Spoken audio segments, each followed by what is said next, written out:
pays a été frappé par une attaque terroriste islamiste.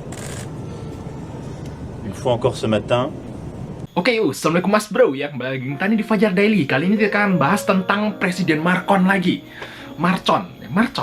Oke, Presiden Marcon itu melakukan klarifikasi mas bro tentang boykot atau isu-isu boykot yang negara-negara Muslim tentunya mayoritas yang memboikot produk-produknya. Dia mengeluarkan sebuah statement yang menurut kita tuh nggak banget gitu mas bro. Coba kita bahas di sini ya, semoga menginspirasi. Oke, kita bahas di sini apa yang dikatakan Marcon ya kemarin. Oke, Marcon mengatakan dia meyakini bahwa reaksi keras dari negara-negara Muslim karena orang-orang itu salah memahami. Dikira mereka itu atau dia itu, kita itu salah paham gitu, kata dia. Gitu. Mereka itu salah memahami bahwa dia itu mendukung kartun itu, ya. Berarti kan dia bilang itu dikira kita itu salah paham. Dia mungkin dia mau membela diri, dia nggak dukung kartun itu gitu, mungkin seperti itu ya. Oke, saat memahami sentimen yang diungkapkan, tapi Anda harus memahami tugas saya sekarang, Marcon, maksudnya kita bacain di sini, ya ini melakukan dua hal untuk menenangkan kondisi dan juga melindungi hak-hak ini, hak-hak ini yang kita garis bawahi, hak-hak ini, hak-hak ya. Oke, ujarnya menuju pada hak berekspresi bagi mereka yang menciptakan kartun tersebut. Kebebasan berekspresi kepada mereka yang menciptakan kartun tersebut. Coba bahas bro, garis bawahi ini, nanti kita bahas. Saat ini dunia ada orang yang mendistorsi Islam dan dengan mengatasnamakan membela agama, mereka membunuh, mereka membantai. Saat ini ada kekerasan yang dilakukan oleh gerakan dan individu bla bla bla ya. Marcon juga mengatakan pemboikotan produk-produk Perancis yang diserukan di tengah kemarahan negara Islam itu tidak dapat diterima. Ini bukan penyesalan ya mas bro, ini bukan minta maaf, ini malah istilahnya itu ngompori gitu, malah dia itu tambah songong gitu. Menurutnya gitu bahasanya, ini bahasa yang wah tambah songong, wah nggak takut gua gitu bahasa. Kalau bahasa kita ini, gue nggak takut lu, boikot aja sono gitu bahasanya gitu kalau ini ya, yakin kita. Oke, di sini ya kita akan garis bawahi di sini. Mana sih? Yang tadi, ya ini ya ujarnya menuju pada hak berekspresi.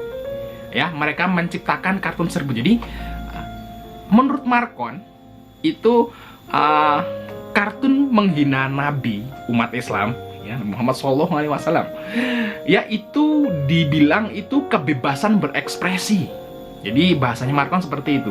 Ini keluar dari seorang yang istilahnya berpendidikan tinggi gitu maksudnya. Wow, itu sekolahnya di mana bro? Gini ya, kalau menurut kita nih bener orang normal ya, kayaknya kita. Oke, jadi kebebasan berekspresi itu boleh. Oke, kita dukung kebebasan berekspresi. Tapi kalau misalnya ekspresi itu, kebebasan ekspresi atau mas bro misalnya berekspresi tapi merugikan orang lain atau menghina pihak lain atau merugikan, menghina ya orang pihak lain, itu namanya bukan kebebasan berekspresi, bro. Bukan itu. Itu adalah pelanggaran hak asasi ya. Misalnya mas bro, wow ini bebas, lo bebas berekspresi. Tiba-tiba kamu gambar ngina-ngina gitu, nggak ngina-ngina bapak misalnya, ngina bapak ente misalnya, ngina. Apakah itu kebebasan berekspresi? Bukan bro, itu namanya penghinaan atau pelanggar hak asasi. Justru kalau menurut kita ini bukan kebebasan berekspresi bro. Pak Marcon ini adalah pelanggaran hak asasi atau bisa jadi pelanggaran hukum karena dia menghina pihak lain.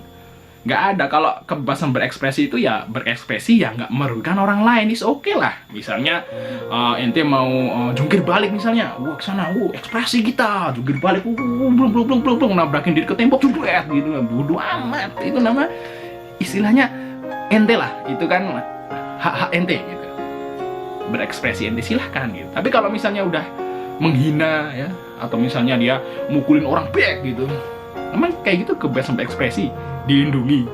Ya enggak lah, itu namanya merugikan orang lain. Kalau itu mah namanya istilahnya tindakan melanggar hukum. Nggak tahu ini kok bisa gitu loh, kok dikira gitu dia melindungi hak berekspresi dengan cara menghina gitu. Kita tuh sebenarnya pusing juga nih kita ya, kok menghina itu kebebasan berekspresi gitu. Bingung kita. Coba nih Mas Bro yang kuliah-kuliah jurusan perbahasaan atau jurusan apa kayak gitu, yang kuliah gitu. Coba deh, ini bener nggak sih apa yang disampaikan oleh Pak Markon ini? Kok menurut kita tuh salah bener gitu. Kalau misalnya kita sebuah ekspresi yang merugikan orang lain atau menghina orang lain, kok dibilang kebebasan gitu, kita harus lindungi. Aneh. Udah gitulah. Udah itu. Pusing juga gue dah.